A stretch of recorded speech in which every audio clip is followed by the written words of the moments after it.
الحمد لله رب العالمين والصلاة والسلام على سيد الأنبياء والمرسلين أما بعد فأعوذ بالله من الشيطان الرجيم بسم الله الرحمن الرحيم الحمد لله رب العالمين الرحمن الرحيم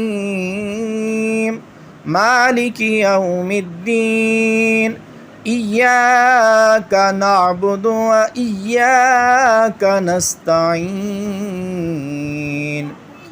اهدنا الصراط المستقيم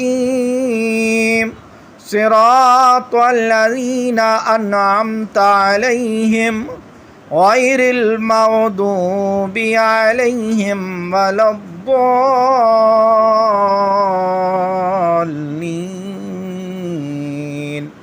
آمين آمنت بالله صدق الله العظيم وصدق رسوله النبي الكريم الأمين۔ حمد و صلات کے بعد میرے واجب الاحترام دوستوں اور بزرگوں، جیسا کہ آپ کو معلوم ہے کہ ہم قرآن مجید فرقان حمید کا ترجمہ اور تفسیر سننے کی سعادت حاصل کر رہے ہیں، تو آج کا جو ہمارا موضوع ہے وہ یہ ہے کہ سورہ فاتحہ کہ جس کے ہم نے ترجمہ اور تفسیر سنی، آج اس کا مختصر خلاصہ آپ کے سامنے عرض کرنے کی کوشش کروں گا۔ دعا ہے کہ اللہ تبارک و تعالی ہمیں اسے سمجھنے کی اور اس پر عمل کرنے کی توفیق عطا فرمائے۔ اب آپ اس پر ذرا غور و فکر کریں کہ سورہ فاتحہ یہ ترتیب کے اعتبار سے قرآن کی سب سے پہلی سورت ہے۔ اس کی اہمیت کا اندازہ اس سے لگایا جا سکتا ہے کہ اس کی قراءت کو ہر نماز کی ہر رکعت میں واجب قرار دیا گیا ہے۔ یہ سورت 7 آیات پر مشتمل ہے اور ایک حدیث قدسی میں اسے صلاۃ سے تعبیر کیا گیا ہے۔ اللہ تعالیٰ نے فرمایا کہ میں نے نماز کو اپنے اور اپنے بندے کے درمیان تقسیم کر دیا ہے، یعنی جب بندہ الحمدللہ رب العالمین پڑھتا ہے تو اللہ تعالیٰ کی طرف سے ندا آتی ہے کہ میرے بندے نے میری حمد بیان کی، اور جب بندہ الرحمن الرحیم پڑھتا ہے تو اللہ تعالیٰ کی طرف سے ندا آتی ہے کہ میرے بندے نے میری ثنا کی، اور جب بندہ مالک یوم الدین پڑھتا ہے تو اللہ تعالیٰ کی طرف سے ندا آتی ہے کہ میرے بندے نے میری عزت و جلالت بیان کی، یا بندے نے اپنے آپ کو میرے سپرد کر دیا۔ اور جب بندہ ایاک نعبد و ایاک نستعین پڑھتا ہے تو اللہ تعالیٰ کی طرف سے ندا آتی ہے کہ یہ میرے اور میرے بندے کے درمیان مشترکہ ہے، یعنی عبادت صرف میری کی جائے گی، اور ہر مشکل میں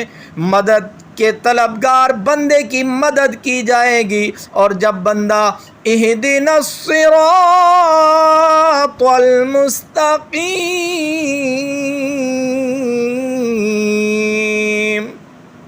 صراط الذین انعمت علیہم غیر المغضوب علیہم ولا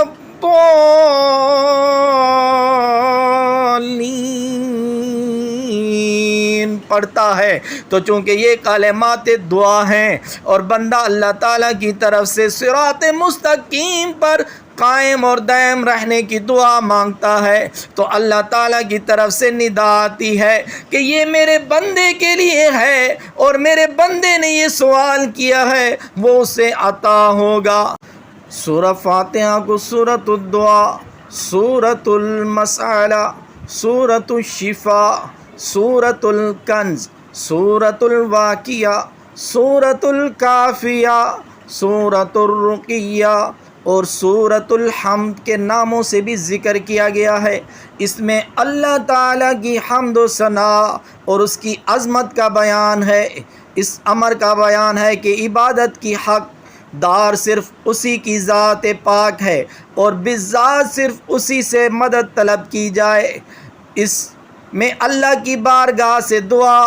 التجا کے آداب بیان کیے گئے ہیں۔ اس میں اللہ تعالیٰ سے ہدایت کی دعا کی گئی ہے اور ہدایت ہی وہ جامع لفظ ہے جو تمام انبیاء کرام علیہم الصلاۃ والسلام کے آنے کا مقصد، ان کی تعلیمات اور تمام کتب سماویہ کا خلاصہ اور لب لباب ہے۔ اسی لیے اسے قرآن مجید کا بھی خلاصہ قرار دیا گیا ہے اور اس کا ہر نماز کی ہر رکعت میں پڑھنا واجب ہے۔ اللہ عز و جل سے دعا ہے کہ اللہ رب العالمین ہمیں سورہ فاتحہ کی اہمیت کو اور سورہ فاتحہ کی ترجمہ اور تفسیر کو سننے اور اس کو سمجھنے اور اس پر عمل کرنے کی توفیق عطا فرمائے۔ انشاءاللہ عز و جل نیکسٹ ترجمہ اور تفسیر اور خلاصے کے ساتھ حاضر ہوں گے۔ آج جو بیان کیا اللہ تعالیٰ اس پر عمل کی توفیق عطا فرمائے اور اللہ تبارک و تعالیٰ ہم سب کو